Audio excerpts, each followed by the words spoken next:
In this tutorial, I am going to show you how to generate backup codes for Gmail accounts.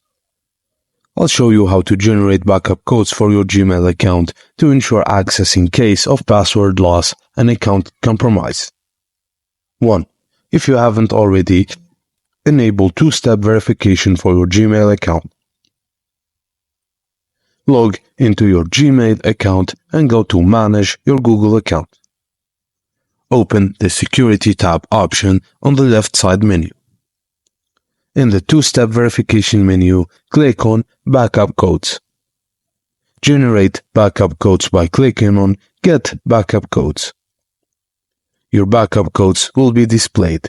Print, download, or manually note them down for future use.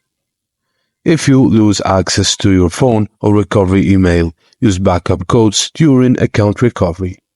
And enter a backup code when prompted after selecting Forget Password. Generate and store them securely. If you found this tutorial helpful, please don't forget to like and subscribe. Thank you for watching.